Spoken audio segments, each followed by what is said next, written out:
I'm Grant Kirkhope. I'm the audio director at Big Huge Games. I'm the audio vision holder, which is a very American phrase. We don't say things like that in England.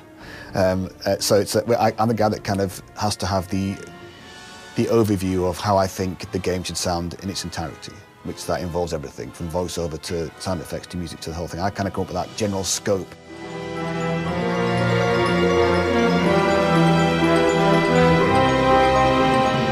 I applied to BHG because I wasn't really bothered about if it was a big company or a huge successful company or a big name. I wanted to feel that it was a place I could go that felt vibey about what they were doing, and it's kind of angst, and a place where I thought I could make a difference or make a contribution.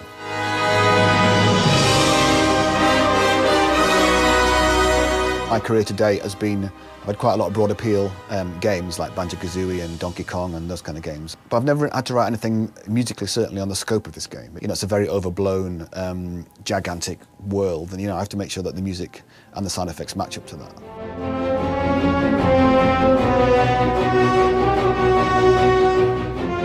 Sound effect-wise, we've tried to go for that similar overblown feel. This game's got a lot of combat in it. Getting that balance right is difficult, to make sure all the spells and all the hits and all the stuff sound appropriate to the level of intensity you put into the sword swipe or the big spell that you cast and stuff like that. So it's very easy to get lost in it and to try and just make it one step louder, and then if it just blows up, it never works like that.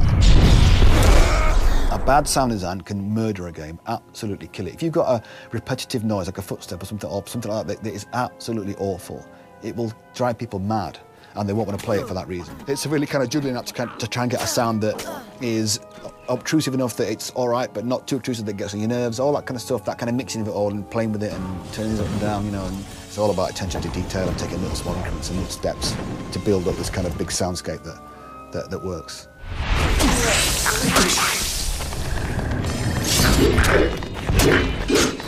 I think that as time's gone on, the two roles are split more, so you get guys who do just sound design and guys who do just music. And I like to do both. I like to be able to do, because it gives me a break from just composing over and over again or just doing sound design over and over again. I like to get that kind of variety. And it's great fun to do both as well. It makes it much more, go and find 50 fart samples for the farting gorilla. There isn't a farting gorilla in Reckoning, but other games I've done, there probably is a farting gorilla somewhere. I've tried to really take a step up on my own kind of development, to try and make myself work harder than I do before, so I've tried to learn an awful lot more to make the boss music and all the music in the game sound bigger than normal. My usual influences usually do end up being Dan Elfman and John Williams and, people like that.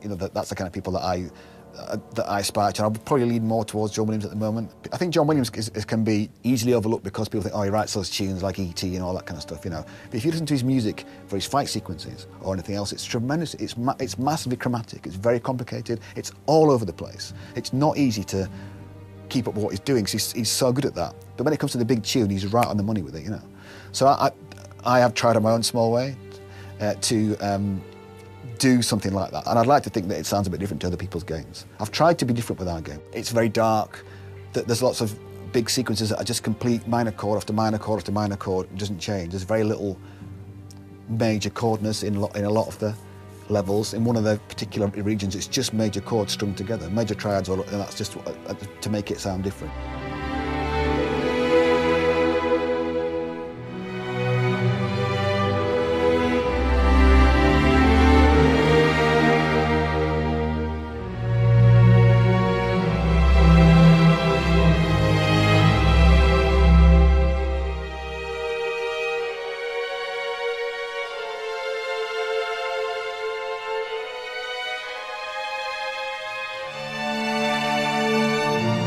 I write music very sort of like that, and then like that. I don't go along and sketch it out and then fill it in. I'm kind of very this is 4 bars, and then complete that 4 bars, and the next 4 bars. I don't know if that's the right way I want to do it.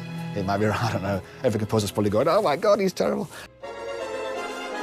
I played in orchestras from the age of 11 on trumpet, so I do know how this sounds. That's why I think when I came to write for orchestra, I didn't find it very difficult. But you never get used to that kind of, the wealth of it. It's such a different sensation. I mean, there's nothing like just having that 85, 90 people sat there, playing your music. It's incredible, I mean, this time, I use like 2 euphoniums extra, 3 trombones, bass trombone, tuba, 3 trumpets, 6 French horns, triple woodwinds, double strings, massive, you know, I just really went for the numbers of people, and you know, you get such a massive, thick sound doing that.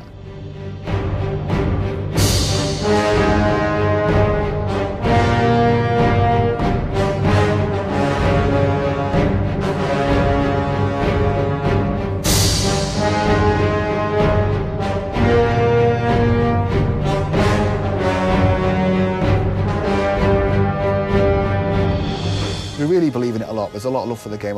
Everybody here is all, you know, dedicated to try and make it as best as we can. There's no shortcuts. We're trying to just do it all, you know. And we're gonna live and die by it, and that's the way it should be.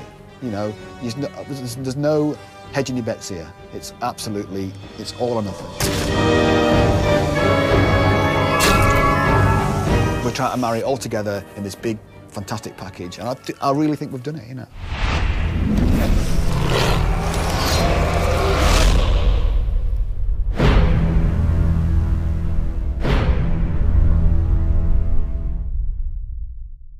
I apologise for the Donkey Kong rap. It's officially on video now. I apologise for that piece of music. You know, I didn't think it was that bad at the time. Please forgive me. Please let me off. Somebody, please. That's it.